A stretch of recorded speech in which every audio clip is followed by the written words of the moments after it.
have your attention just for a couple of quick, brief minutes. Just wanted to say thank you for coming and welcome to the Grand. I know some folks here, hello. Lots of new people that I'm meeting, but just wanted to welcome you to the Grand Center for Arts and Culture. My name is John Kellen. I'm the director here, and we're really pleased about this show. It's been over a year in the making, actually a couple of years in the making since the sale of the material.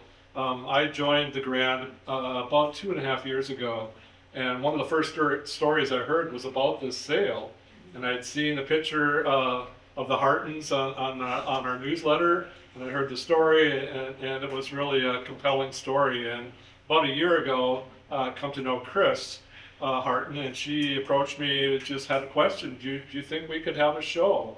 Wouldn't it be cool if we could reach out to the women who purchased material to see what they had created with the legacy of Mary Hartten, and come to know much about Mary. Although I never met her, I feel like I know her a little bit through this time, and it's really an amazing story. We're really thrilled to have you all here.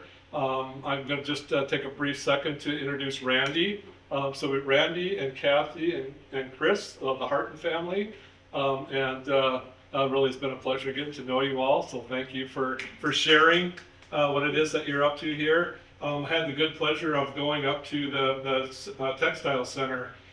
Randy gave this presentation, a little different version of it, but really amazing creation of this book and the story about Mary and how meticulous she was, and it's a whole nother art form, the book itself. And so if people are interested here, we have some of the book that we were able to get from the Historical Society to come to display, but we've been invited to go up to the Historical Society to actually see the whole book, and they'll take it out in their archive room and give us a tour if people are interested. So Olivia Norquist, our marketing coordinator, has a list. You can sign up over there. Last thing I'll say before I introduce Randy is a big shout out goes to Olivia, because Olivia's been working for months and months and months on this. So thank you for putting this together. I was actually in Mexico City, and so I was a little nervous, but when I came back, I saw the pictures. It's fabulous. So without further ado, I'd like to introduce you to Randy Hartten. What an amazing story, Randy, and knowing you and your sisters and seeing kind of the journey that you've gone on, and Kent Aldrich, you'll talk about a little bit more about how this book came to be. But we're really thrilled to be able to showcase this, because it's multiple stories, it's layers within stories. To use a pun, there's many different threads in this story. My quilting joke for the time. But anyway, so I'm really looking forward to hearing what you have to say again, and welcome. Thank you so much for having me. Thank you. Thank you. Nice welcome for Randy Hartten. Thank you. This is a variation of a presentation I gave about a year and a half ago at the Textile Center. And I've changed it a little bit, and I'll try to make it interesting. I'll keep it brief, and then you can ask questions if you have any. But I encourage you to think about, there's going to be some things you're interested in and some things you're less interested in. But I'm going to show you, just relax and look at the pictures and learn. If there's anything here that I want to talk about, it's just the idea of an object, because that's important to me. I like art and I like objects. And stories, and the stories that go with them, and then think about community in your story. But I want to start with a big thank you to John Kellen and the Grand, and Olivia Norquist. She's been great. I added the Grand logo. This is the cover of the presentation that I did a year and a half ago, but I put that in there just because this is important. This project, somewhat by accident, has touched 4 not-for-profits in the state, and they have reach throughout the state. And I love it when something from like Minneapolis touches a rural area like New Ulm, which is the town I grew up in. So it's really been a wonderful thing. But a thank you to my sister Chris and the staff, because this show I had nothing to do with. This show was all Chris and her, and working with the Grand staff. And I think it's wonderful because it's a continuation of so many things. And I loved what all you that contributed to the show did as artists, and thank you to all my mother's cousins and friends who cooked and baked and all of that. I think a brief thing, my mother would probably not be comfortable with this much attention, but really there is a story here about Mary. This is a tribute to my mother, but it didn't start that way. It was much more selfish. It was something that I commissioned because I wanted to create an art object, and we were just going to have it in our family, and then I'll tell you what happened. But I have some interesting stories about New Ulm as the research about this story came together, and as I spent time with curators at the History Center in St. Paul, Minnesota. I've already said my thank yous, but I tried to list all of the artists that I know of that have contributed to this project. On the left is the Grand Center, and these are artists that contributed some of their work to this show. And also a shout out to Bree across the street with the wonderful bookstore. She did a little blurb on NPR Art Hounds that went statewide, which was really sort of wonderful and great for the Grand and great for New Ulm. I'm going to talk about 3 quick areas. Don't let this scare you. Do not be alarmed by this PowerPoint thing. But this is how I just organize it, because I'm going to tell you about how this came about in my mind, and then a little bit about my mother, because that's important in how it all started. And then go a little bit deeper on the book, because the book touches letterpress printing, and you have a great resource here with the Cellar Press in the basement of this building. I've toured it, and it's on the radar of the Minnesota Center for Book Arts. It's on the radar of museums and history, other places, and there have been artists that I know of that have come to New Ulm for residencies down there. So it's a component of the Grand. There are so many things going on in this building. I'm really impressed with what you've got down here in New Ulm. So it started with these 54 quilt squares. This was in a plastic tub that my mother had, and she had a pile of quilt squares. And I was talking about this before she died. What is this? She goes, oh, it's one of my quilt projects. I haven't finished it. So we had conversations about it. She had many projects she didn't finish. It was based upon a kit or a book that was published not that long ago, like 2009, The Farmer's Wife Quilt Sampler. And I mention this because this has a connection that I discovered by accident. But this woman from Wisconsin published this book and said, I'm going to make these quilt designs. But it was based upon a letter writing contest that was in the Farmer's Wife Quilt magazine. So your parents or grandparents would have known this magazine. It was sent to women all throughout the Midwest. It's no longer in publication, but by accident, I later discovered that the entire archive of this magazine is housed at the State Historical Society. So these designs are all built around this contest where they said, if you had there was a question that was, and I'm paraphrasing, if you had a daughter of marriageable age, would you want her to marry a farmer, and why? So of course, Midwestern women they love talking about this. So women wrote in the answer, here's why I would want my daughter to marry a farmer for these reasons and these values. And then the top awards got a monetary prize, and this was all published in the magazine. I'll say that we later, I got to see the original magazine and the published responses in St. Paul at the History Center. I'm going to skip through this. This is my mother's Bernina sewing machine. We had this. We had a lot of stuff when my mother died. We had a lot of her quilts. I'm showing this because this is something my mother and I talked about a little bit, because she had quilts and she had stash, right? Quilting stash. But I said, well, Ma, what are you going to do with all this? And I showed her these photographs. I remember this conversation. These are photographs of an artist named Alexander Gerard, and it's taken at a museum in Michigan. I love visiting museums whenever I travel. He pasted he was a textile designer. He pasted some of them in books and 3-ring binders.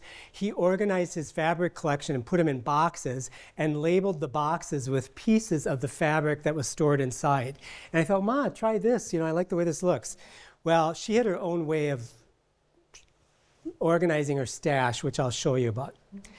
Here's just an example of a book because I like it. So this is all in my head, right? Like, what are we going to do? I've been touring libraries and research libraries and doing some research. And so I looked at a lot of books that had textile in them. And I just took notes and learned because I thought, I want to do something with Ma's textiles, but not necessarily finish another quilt. Kathy, Chris, and I had enough quilts. We didn't need another quilt. But I didn't want to give up this project and what it meant. I only include this just because her son inherited some of his mother's craftiness. This paper is actually from a quilt pattern in one of her quilt magazines, and this is one of her ribbons that shows stitching fabric. So I'm not a quilter, but I can wrap presents really well. And I love that I was reusing part of my mother's things. This is a picture from my home. These are two these are two book boxes. They're made by Kent Aldrich, who is an artist in St. Paul, and I'm going to say more about him because he's really an interesting guy. But he made these about 25 years ago. I hired him and said, make these boxes. I've used them just to store other things that are important to me, and so they contain ephemera. You go in there and it's my little loose scrapbook inside these book boxes, and they fit on my bookshelves. This is important because it made me think about, well, I want to hire somebody to make a book out of these quilt squares. I'm not going to do it myself. I'm not going to create a scrapbook. I want to commission an artist. So I commissioned Kent, and this is what we got.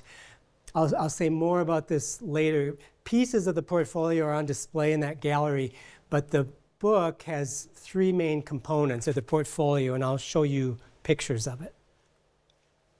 So let me start briefly with my mother. This is a kit that my mother received when she was maybe 10 or 11. It doesn't have a date in it, but it says to Mary Bureigel, that's her maiden name.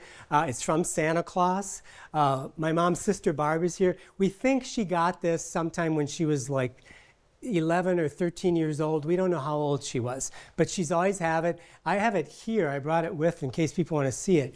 It doesn't have the original pieces anymore.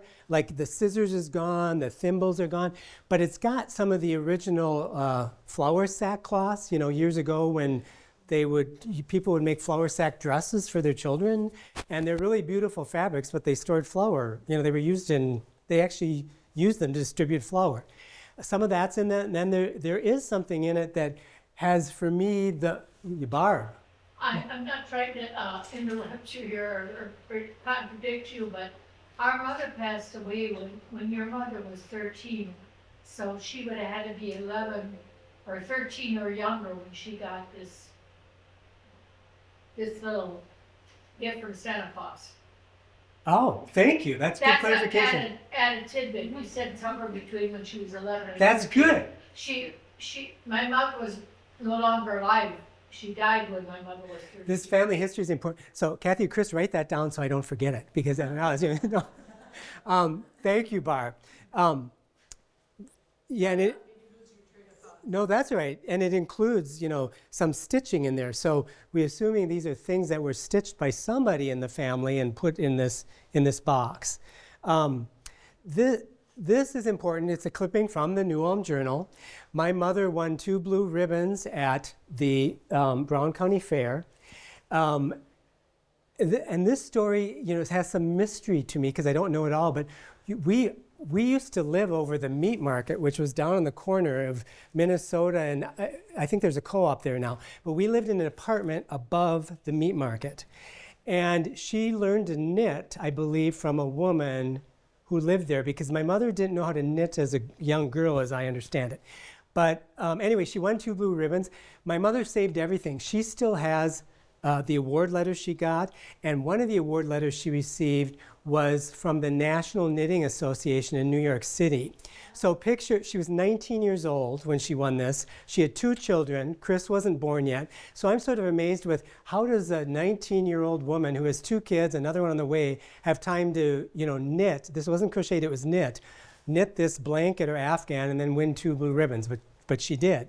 But I liked the fact that she saved this letter. She was proud of it, and she won $5, which was a big deal in 1963. And this ephemera, that letter, and it being saved by my mother becomes important to this story just from a historian perspective. Here's a story of Herbigers, or a photo of Herbigers. I like this photograph because this is a photograph by Flip Schulke. Some of you will know his name. He's a very famous photographer who's from New Ulm. He's in museums. He's a great photographer. But this is how I remember Herbigers as a boy. And it was back in the day when New Ulm actually had a real department store. And my mother worked in the fabric department. We would go down there and play and be doted on by the people she worked with. Her full-time job was actually helping people select fabrics and cutting it and selling it to them. Some of this is nostalgia for me, I realize, but it's also important from a historical perspective because department stores like that do not exist, and they certainly don't exist in small town Midwest anymore. These are a few photos of my sister and I point this out because my mother sewed not my clothes, she favored the girls. I think she liked sewing girls' clothing. But everything that Kathy and Chris is wearing was sewn by my mother. She really was an excellent seamstress. And for somebody who was not allowed to finish high school, she regretted that she was not allowed to finish high school, but she was very proud of what she learned in home economics. Some of it she might have learned from family members, neighbors, but she always told stories about her teachers that said, "Oh, you sew such a fine stitch," or "You do this so well." It was something that had meaning for her, and I think that was important to a young girl who was thrust into motherhood and homemaking. This was part of her stash. In the basement of our family home, the walls were covered with a few dozen white cabinets with fabric sorted by color. I also included a photograph of a collection of one of her ceramic angels that held concertinas. And she was very specific. She liked them to hold concertinas, not accordions. But this is important because my mother and dad were collectors. Our home is still filled with lots of collections. And that has come through as a value system in different ways. My sisters and I have different personalities. Some of us like to save and collect things. Others like to get rid of things. And we all have that in our families, right?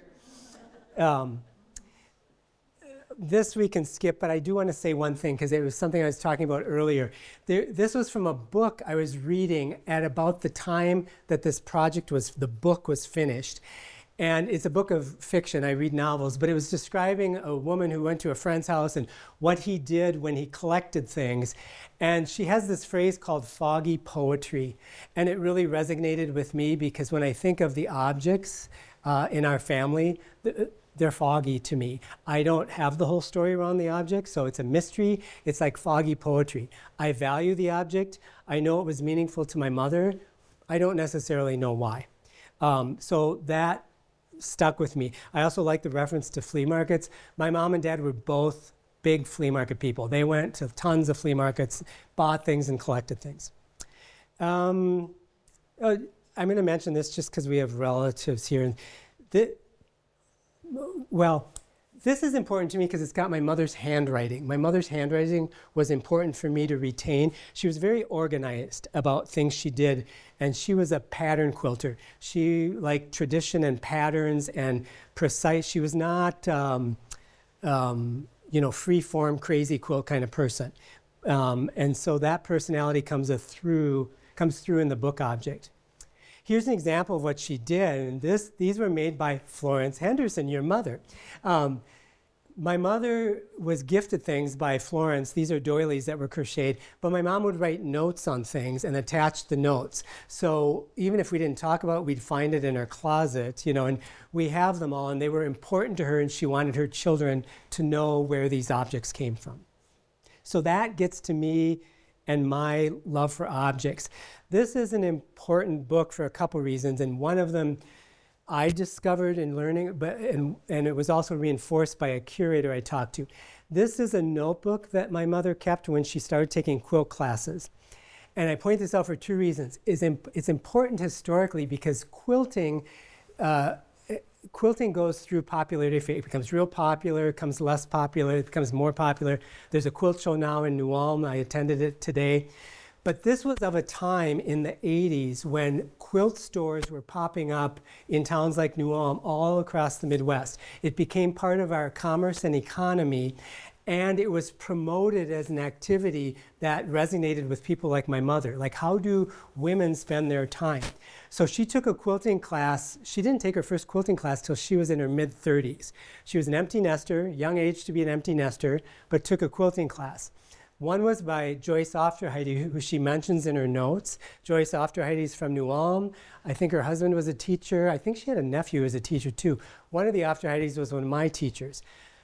But Joyce Ofterheide is important to New Ulm because she helped publicize quilting and what women were doing around quilting. Joyce made a lot of her own quilts and she collected quilts. There's a major collection of Joyce Ofterheides at the Minnesota Historical Society that any of us can go see.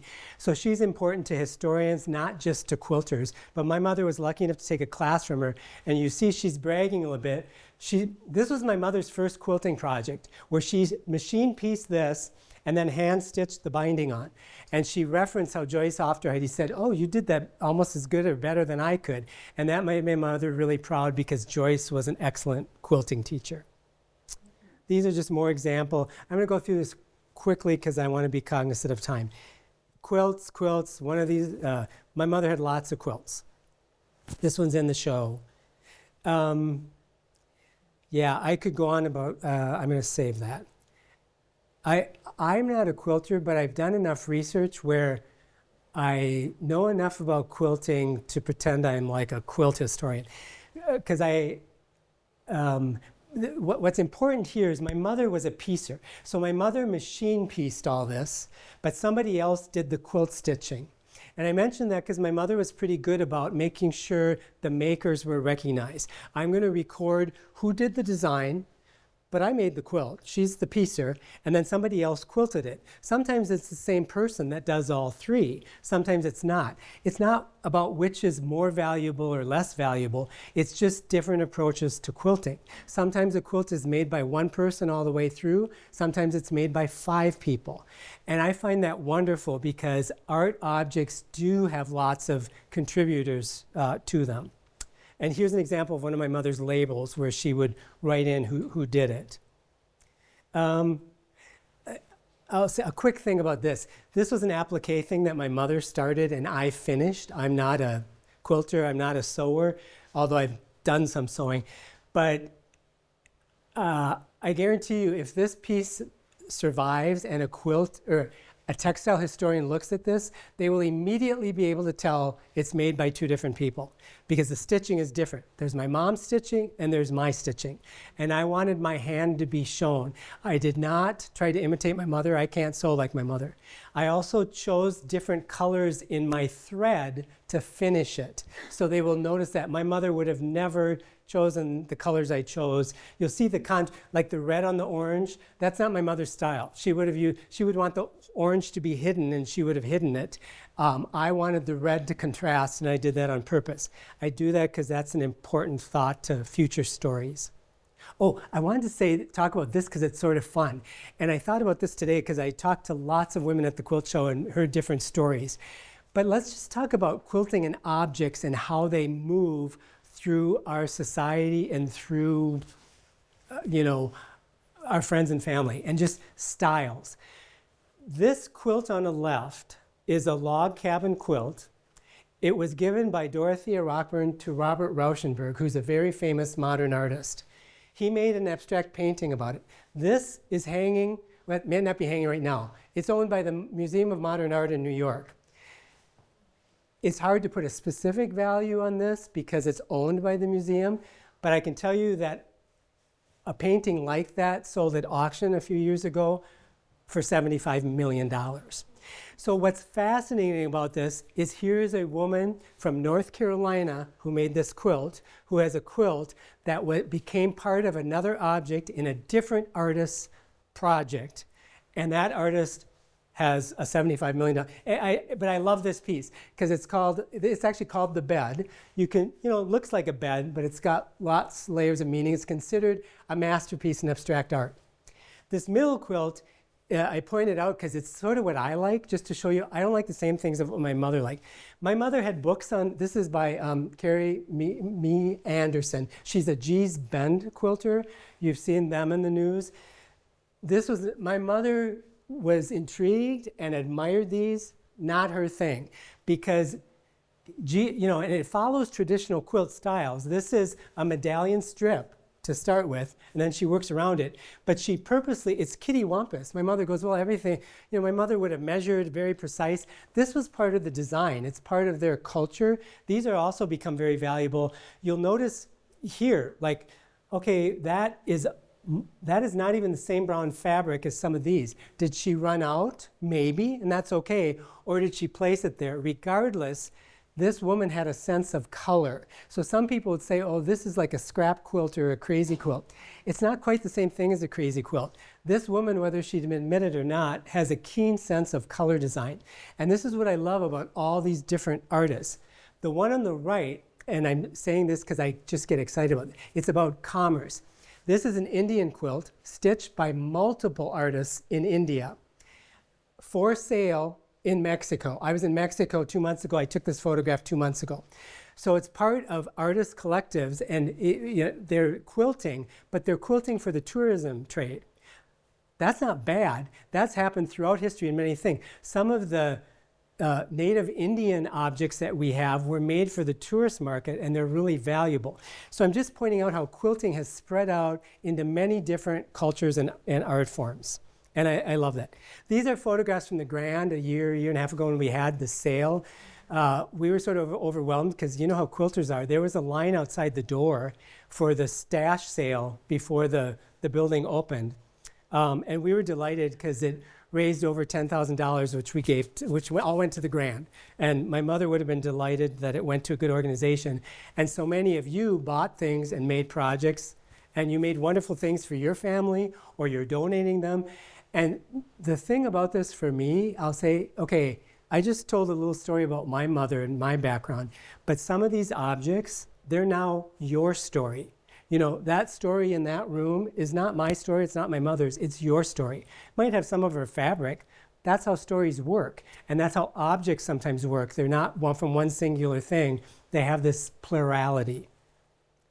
I put a plug in because regardless of what we think of the Minnesota State Arts Board and some of the legislative, the Grand gets funding from the state, and I promote this. It's so important that the state funds cultural organizations like the Grand Center for the Arts. And I circled that just to reinforce in the Twin Cities when I gave my talk, because I want that to continue for both in urban areas and in rural areas in Minnesota. It's so important. And there's my dear mother. This was at a quilt show in Des Moines. Okay, I skipped that. Maggie, this is my watercolor. I tried to make it, yeah. Very quickly, okay, so this is all circulating in my head. This is a designer named Gerhard Knödel, and he made his own artist book. This is in a museum. It's at the George Washington University in Washington, D.C. All his thread that he used to design his fabric, and he was very successful. He sold fabric commercially and all over.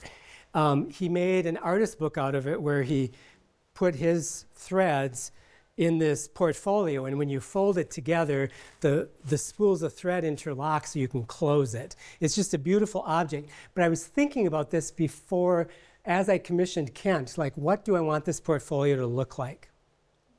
This is Kent Aldrich. He's got a letterpress printing press. And I know the Grand's going to come up and see him when they visit the Minnesota Center for the Book Arts. I want to say something about him because he's been somebody, he's a letterpress guy, but he's an artist. He's one of the rare people that's actually been able to make a career. He supported his family and 2 children with a letterpress print in St. Paul, Minnesota. He's been wildly successful, but he's very he's just a great guy. But he's done work for the Nelson Mandela Library, for Nike. They make Nike tennis shoes.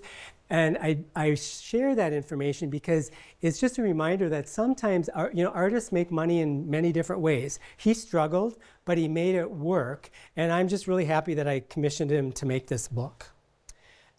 These were other things that I looked at a private collection that's part of Hennepin County, Minneapolis Central Library. Oh, I love swatch books. So I sort of grab them and collect them when I can. I thought for a while I was just going to put these in a scrapbook by myself and just write notes, which would have been fine, but that didn't happen that way. Oh, this on the right is also, this could be letterpress, by the way. So you don't just have to have text when you letterpress, you can have images. And I'll say more about that. I wish Tegan Daly were here. I'm going to connect with her tomorrow and share more. But so these are, here's a rare book that I found that really resonated with me because I like the way it unfolded. So I wanted these objects in there. These are things from the Work Process Administration, which, back at post-World War II, the government funded works in progress. Many artists, men and women, these were made by women, which is rare because often it was the men that were funded to do these projects. And this is a wonderful book. Okay, I'm going to skip that. I want to share this. These are 2 pieces of fabric. They're a few yards, well, several yards long. It's 100% silk. And it's a story. They're from my Aunt Adeline in St. Peter. Adeline Osselson wasn't a sewer, so she gave this to my mother. My great uncle was stationed in Tokyo at the end of World War II. These are both Japanese silk. He purchased them when he was over there and brought them back for his wife Adeline when they were not married yet.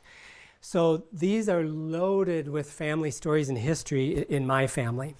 I wanted to use this as book cloth for the book, and we actually took a sample and tested it, but the silk was it could have been done. The reason we decided, I still have these, but the reason we primarily decided not to use it is it became extraneous to what the book was. It had family lore, it had a great story, but the visual aesthetic did not really fit with the simplicity of the book that we wanted to create.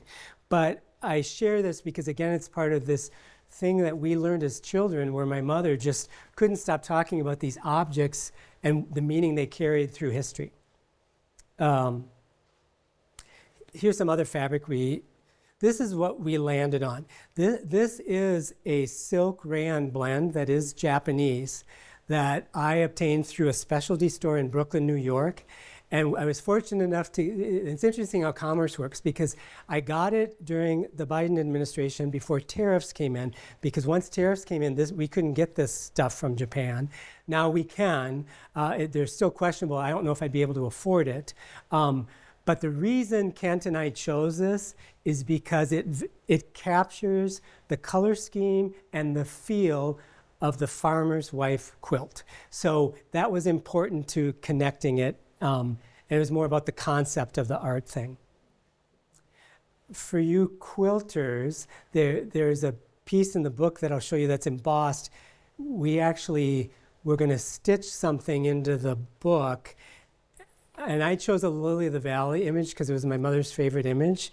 But I'll show you something really cool he did. Because, quilts are stitched, right? Either with a long arm or hand stitched. So you'll see here, I put them all together. Like if you had a quilt, this could be a design and it would be enough stitching to bind the quilt together. Here's what he did. He actually embossed these in a square. So in this book, which is only like 8 pages long, the front page is a beautiful big white page that has this embossed thing in off-white. It looks like stitching, and it's that. And at the back of the book on the last page is another page, so the story is bound together like a quilt. That just really came together when we did this project together. This is Kent in his studio in St. Paul with some of the mock-ups. He's just a fun guy to work with and listening to his stories. He's got quite a business. Let me show you the book. I'm going to flip through these because I want to show you the book. He tested colors because we wanted colors that matched the fabric that my mother chose. This was fabric that was important to her. Let me say something here because I love this letterpress stuff. This is a pencil list on the left that my mother kept. These were the 111 quilt squares in the kit book, and she'd cross it off when she did one. Unfinished. The ones that she didn't cross off, she never made. I still have that piece of paper. It's in our thing of ephemera. But what Kent did was he letterpressed something that looks like it's handwritten in pencil. It's actually printed in the book on the right, just by itself. We don't say anything about it, it just says Mary's List. So less is more, right? We kept it simple. We told a story, but we didn't want to say everything. We just said, here's her list. Let it speak for itself. But it's a nice little moment in the book, and Kent was brilliant about figuring out. I was telling John, he's got some great presses in the basement here. Kent has names for some of these presses. Like one of them, he'll say, this is George, this is Ed. And he prints commercial stuff on this, he does art stuff on this. He's got a great studio. This is him placing it in with hinges. I actually for a while thought about sewing the tops of these onto a page and flipping them up, because I like looking at the backs. And Kent said, okay, that's too much, it's too busy, why don't you think about this? But he did this thing where I'll get to it later, because he cut out the back. This is him pressing, and this to me looked like my mother laying out blocks of, she'd lay out squares on the floor of her living room and how to put them together. That's what this looked like when he was pressing, gluing some of the pages in his studio. And by the way, when you see his picture in his little book, his tie, and he's a quirky artist. That's how he dresses when he works. I mean, I showed up, I go, this is your studio, and he's in this vest and this tie. That's how he is. This captures the feel of just paging through. You'll see a better okay, so you have this book box. It's big, and it's like this. And you open it, and it unfolds. On the top is this very thin letterpress book in this beautiful fabric, and everything in it is letterpressed. And you open it, there are 3 components. Then you have the 27 pages, each of which contains 2 of the quilt squares with the name of the design and the number attached to the thing. And this on the right is a book it's just a portfolio with ephemera. It has my mother's original receipt from her sewing machine. It has a handwritten letter from the 80s, back before people had printers in their homes, when I'll show you a picture of it because you're going to love this story. So this is the book. You can't see it, but that's the embossed quilting stitch.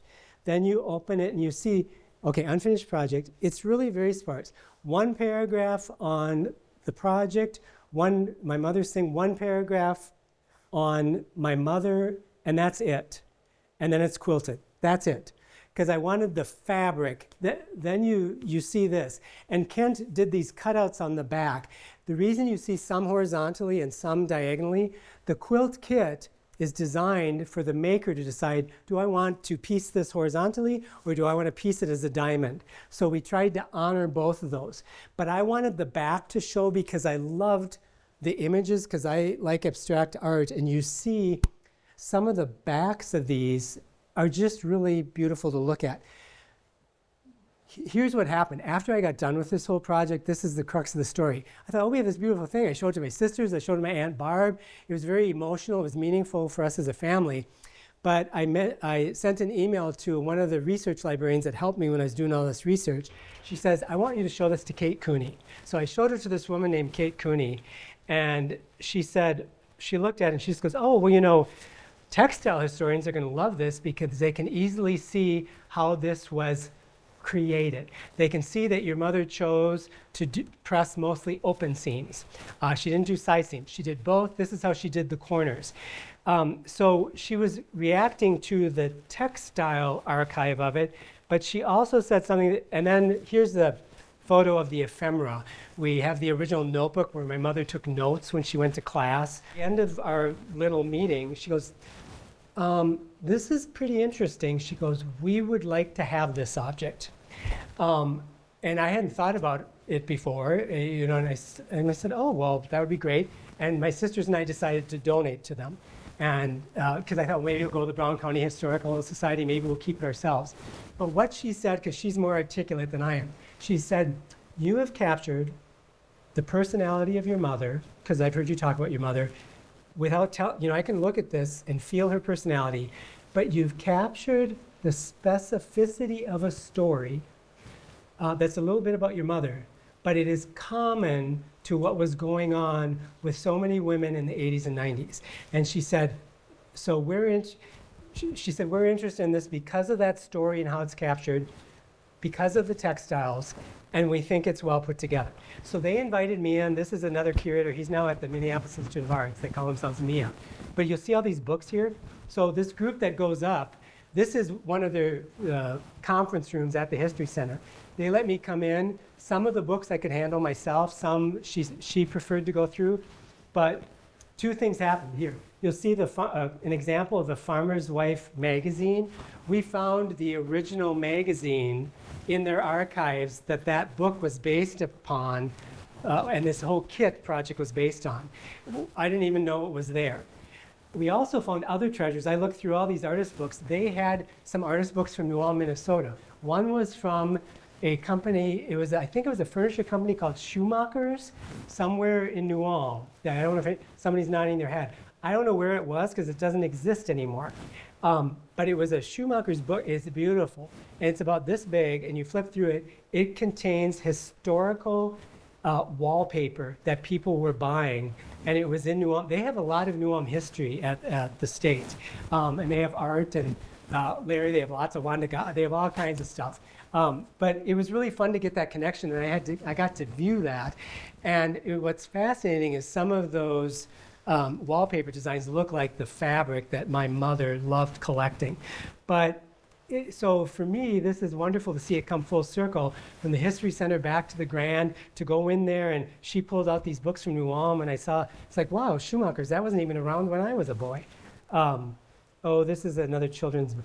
For those of you who have grandchildren, this is an at Tar Beach. It's a wonderful book told through the lens of a quilt.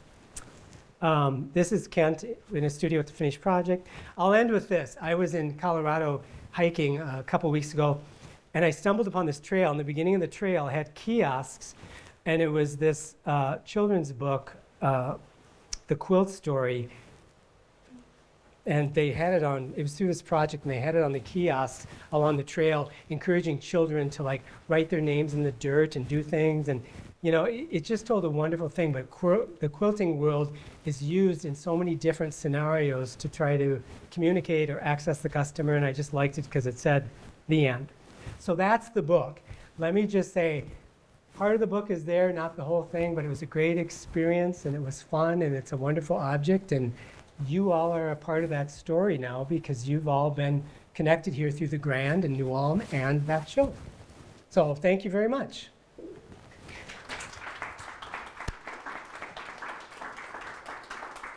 Lots of wonderful food. Yes. My grandmother was a quilter, so I got a lot of her quilts. How do you clean them? What would you suggest? Well, Very old, but I don't know, do you send them to a dry cleaner? I'd be careful before you did that. I'm not, I have an opinion, and what I've learned, I'm not a quilt expert. So you would be better served by asking some of the quilt women at the Prairie Guild, at the quilt show. But I will say this, be cautious before you give it to any dry cleaner. Sometimes I would say they don't necessarily need to be cleaned unless there's a stain that you really want to get out of it. They've been stained, or they haven't been, you know. Some of them you can wash. You can wash quilts. I think washing in some cases is better than dry cleaning, but I defer to the quilt experts. But you're talking to somebody who believes that objects take on a patina over time. So, some stains you want to get out, but I love stains that are in things because they're part of the object. Okay, the other question I got is, like I said, my grandmother was a very, very good quilter. She always reminds me of your mom. And some of the quilts are over 100 years old, but like around the edges, They fray. they've been so frayed because they used them. They put them on the beds. Mm-hmm. But do you throw them or can you fix around the edges? You can fix. I saw that one where they added pieces. Well, there's two things, and I'm oversimplifying. You can get conservators that will repair and conserve and try to mimic what was original to the quilt. That's one approach. The other approach is make it your own. Add whatever binding you want, repair it yourself, and it becomes a new kind of object. There's no right or wrong. It's a personal preference. over 100 years and just get. I wouldn't throw it, but you know, some quilt, yeah. At some point, too much is too much. I mean, talk to my sisters. My sisters Kathy will throw everything away, and Chris and I save more things. But you've got to sort of figure it out. Yeah. To get fit. I'll tell you just a quick story. Today I met a woman that I hadn't met at the quilt show. She showed me this old. She's old. She's an older woman. Well, we're all getting old. But she had some fascinating story. She showed me this quilt, and you can tell it's quite old. She goes, "This is called my sick quilt, and my grandchildren and my great-grandchildren asked for it when they're sick, because when her son was a boy, he had a really bad case of mono. Back in the day when mono was, treated differently than it is today. So she wrapped her son in this quilt when he had mono. Her grandchildren and great-grandchildren, when they get sick, asked for that quilt. She still had, and I thought it was a wonderful story, and it had a few stains in it, but it was a beautiful quilt. Hearing our call and bringing your work to us is lovely. And thank you again, Randy, for sharing your story, and Chris and Kathy, and another great round of applause for the Hartten family. Thank you.